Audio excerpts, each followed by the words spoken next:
자, 오늘은 표준 편차를 구할 때 편차들의 절대값 대신에 편차 제곱을 사용하는 이유가 무엇인지 설명드리려고 합니다. 지금 여기 데이터가 다음과 같이 5개가 있습니다. 이 데이터들의 평균 값은 174입니다. 그리고 이 데이터들이 평균으로부터 얼마나 떨어져 있는지 편차를 한번 구해 보겠습니다. 175는 1, 190은 16만큼 떨어져 있고요. 이 작은 값들은 당연히 마이너스 편차를 갖겠죠. 얘는 마이너스 1, 마이너스 7, 마이너스 9만큼의 편차를 가지게 됩니다. 이제 편차의 절대값을 취해보겠습니다. 그러면 마이너스 값이 모두 플러스로 바뀌겠죠. 그리고 이 편차들의 합을 모두 구해보게 되면 그 값은 34가 됩니다. 이번에는 똑같은 작업을 중앙값을 기준으로 한번 해보겠습니다. 중앙값은 보통 틸드라는 값으로 표현하게 되는데요. 지금 여기 5개 데이터가 모집단 데이터이기 때문에 모집단 데이터의 중앙값은 뮤 틸드라고 많이 씁니다. 그리고 그 중앙값을 기준으로 계산한 편차들의 절대값을 한번 구해보도록 할 겁니다. 중앙값이 173이니까 175까지 거리는 2고요. 190까지는 17만큼 떨어진 거리가 됩니다. 그 다음에 173은 당연히 0이고요. 167과 165는 각각 마이너스 6과 마이너스 8인데 절대값을 취해서 6과 8만큼의 절대편차를 가지게 됩니다. 이제 절대편차들의 합을 모두 구해보게 되면 33이라는 값을 갖게 되는데요.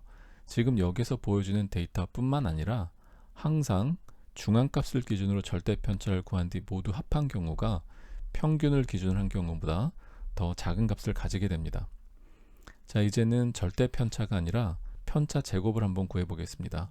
평균부터 먼저 한번 해볼 건데요. 편차들을 모두 제곱해 보는 겁니다. 그러면 뭐 81, 49, 11, 256이 되고요. 이것들의 합은 388이 됩니다. 즉 평균으로부터 떨어진 편차들을 제곱해서 모두 더했을 때는 388이라는 얘기고요. 이번에는 중앙값으로부터 떨어진 거리 편차들의 제곱합을 한번 구해 볼 건데요. 그러면 얘는 64, 36, 4, 289니까 이것들의 합은 393이 됩니다. 여기서 재밌는 현상이 하나 발견되는데요. 절대 편차의 합의 경우는 중앙값을 기준으로 구하는 경우가 더 작은 값이 되는데 편차 제곱 합의 경우는 평균을 기준으로 구하는 경우가 더 작게 된다는 것이죠.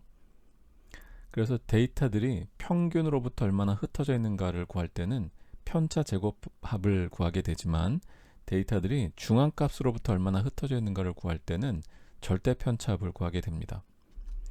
자, 결론적으로 데이터들이 평균으로부터 얼마나 흩어져 있는가를 구할 때는 편차 제곱합을 기준으로 계산하죠. 이걸 이용해서 분산이나 표준 편차를 이용하게 되는 거고요.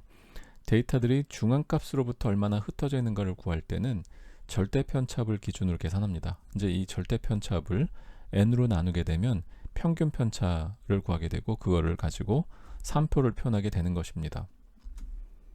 지금까지 3표를 나타내는 통계량을 계산할 때 평균 중심이냐 또는 중앙값 중심이냐에 따라서 제곱합이나 또는 절대 편차를 선택한다는 걸 설명드렸습니다.